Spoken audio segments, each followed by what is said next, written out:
सर्वप्रथम मैं माँ सरस्वती को प्रणाम करता हूँ। आप लोगों की उपस्थिति को प्रणाम रहने देता हूँ। काहे से बहुत देर से मैं भी बैठा था, किसी ने प्रणाम नहीं किया, तो हम भी रहने देते हैं।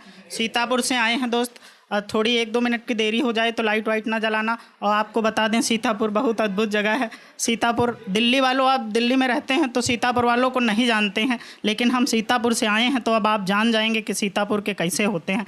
आपको बताएं, अभी हम आए तो दिल्ली स्टेशन पे उतरे तो एक सीतापुर का लड़का दिख गया हमको। हालांकि उससे बात नहीं हुई, लेकिन हमने हरकतों से पहचाना कि वो सीतापुर का है। काहे से 2 लड़कियां दिल्ली की आपस में बात कर रही थी, तो एक लड़की अपनी दोस्त से कह रही थी कि इतनी गर्मी होती है, मन करता है कि दिन रात बस फैन के नीचे लेटी रहूं। ये बात सीतापुर का लड़का सुन रहा था तो दौड़ के उसके पास आया और कहने लगा कि मैं आपका बहुत बड़ा फ़ैन हूं। समझ में आए तो तालियां बजा सकते हैं,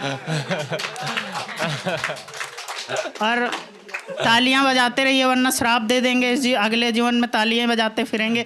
और बता दें दोस्तों, वो सीतापुर का एक लड़का, उसने आईफोन बेच के कट्टा खरीद लिया और फिर वही कट्टा दिखा के उसने 4-5 आईफोन इकट्ठा कर लिया। सीतापुर के लोगों का मैनेजमेंट में कोई जवाब नहीं है। और ऐसा नहीं कि लड़के वहाँ के सिर्फ ऐसे हैं, लड़कियाँ भी पीछे नहीं हैं। वो सीतापुर की एक लड़की, हमारी प्रेमिका, तो उन दिनों हम नए प्रेम में थे, तो हमने उससे कहा कि जान तुम हमारा चांद हो, तो वो हमसे कहने लगी कि तुम हमारे बजल्ड्रिन हो। तो हमने कहा ये बजल्ड्रिन कौन है? तो कहने लगी चांद पे चढ़ने वाला दूसरा आदमी। वो हमारा दोस्त एसपी अभी बहुत अच्छा करके गया। ये सीतापुर की एक, बहुत अच्छे देर में समझ में आया आपको। कोई ना, जब समझ में आए तब ताली बजाएंगे। हमारा दोस्त बहुत अच्छा पढ़ रहा था, ये एक लड़की के पीछे हाथ धो के पड़ा था, सीतापुर की लड़की के। वो ये उसको बार बार बता रहा था कि हम आपसे प्रेम करते हैं, वो मानने को तैयार नहीं थी। तो इसने कहा, एक दिन गुस्से में आके इसने कहा कि एक दिन इतना पैसा कमाएंगे कि तुमको घर से उठवा लेंगे। तो उसने कहा जिस दिन तुम इतना पैसा कमाओगे तो उठवाना नहीं पड़ेगा, हम खुद आ जाएंगे। तो समय की बाध्यता है तो बहुत ज़्यादा वार्ता नहीं करूंगा, वरना हम लोग लखनऊ में इवेंट होते हैं तो 10-10 मिनट यही करते हैं, उसके बाद शुरू करते हैं।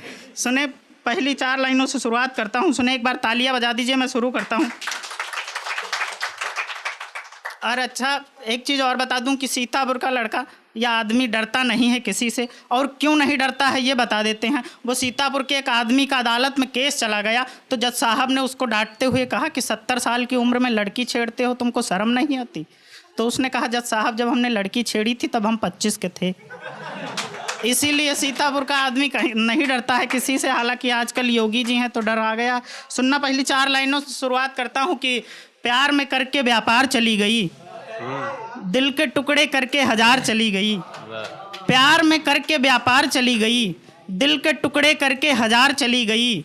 इश्क में उसने मुझे चांद कहा अपना, इश्क में उसने मुझे चांद कहा अपना, फिर हुआ यूं कि वो चांद के पार चली गई।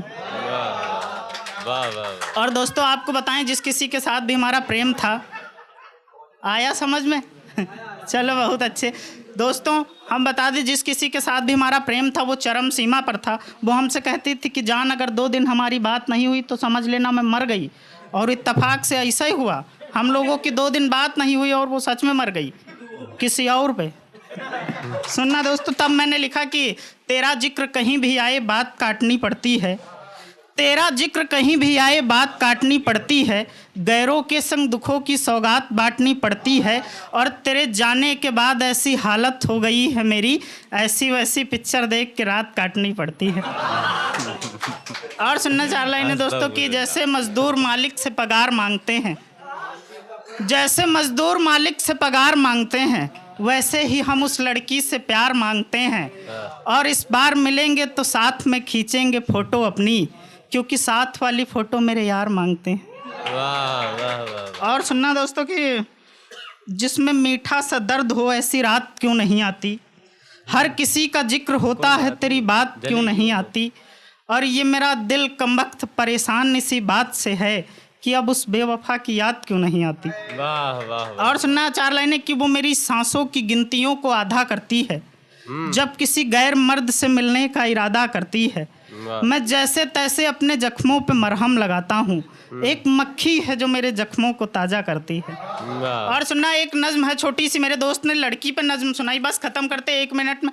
जो आता है लड़कियों के लिए बोलता भी, मेट्रो में आ रहे थे तो वहाँ भी लड़कियों के लिए सीट थी, लड़कों के लिए नहीं थी।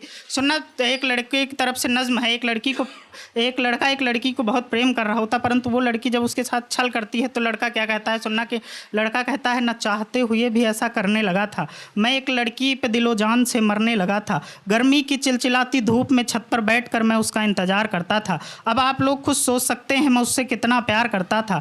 अपने खुले बाल लेकर वो छत पे आती थी, मुझे देखती थी और मुस्कुराती थी। बात बातों ही बातों में बढ़ने लगी थी। लड़की वो हमसे मिलने जुलने लगी थी। नींद चैन सुकून सब आधे हो रहे थे। साथ में जीने मरने के वादे हो रहे थे। प्यार के नाम पर मैं सिर्फ उसका और अपना किस्सा समझता था। उसको तो मैं अपने परिवार का हिस्सा समझता था। मोहब्बत को मैंने हर मायने से निभाया था। उसे घर ले गया था और माँ से भी मिलाया था। जिस दौर में मोहब्बत टके टके पे बिक रही थी, उस दौर में भी मुझे वो लड़की अंधेरों में, उजालों में, छत में, दीवारों में, पेड़ में, पहाड़ों में, आसमान में, सितारों में, फूल और कलियों में, सूनी पड़ी गलियों में, धूप में, छाँव में, शहर में, गाँव में, खेत में, खलियान में, गड्ढों में, ढलान में, झील और झरनों में, सूरज की किरणों में, काले में, धानी में, आग में, पानी में, बचपन में, जवानी में, ज्ञानी अज्ञानी में, किस्सों और कहानी में, दरिया की रवानी में, हर जगह बस वही दिख रही थी।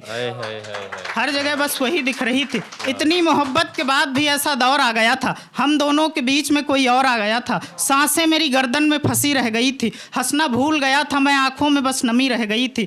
दिन रात यही सोचने में जा रहा था मेरा कि प्यार में कहाँ पे कमी रह गई थी। उस वक्त मेरे दिल में ऐसा पीर रहा था जैसे मैं अपना ही दिल नाखूनों से चीर रहा था। यही वजह थी कि मैं हर किसी से बात करने से कतराता था। मैं अगर बोलता था तो मुझे रोना आता था। इतना दर्द मैं सह नहीं पा रहा था, मगर किसी से कुछ कह नहीं पा रहा था। कायरता की सारी हदों से गुजर गया होता। माँ बाप की चिंता ना होती तो मैं मर गया होता। बहुत अच्छे यार, वाह वाह वाह।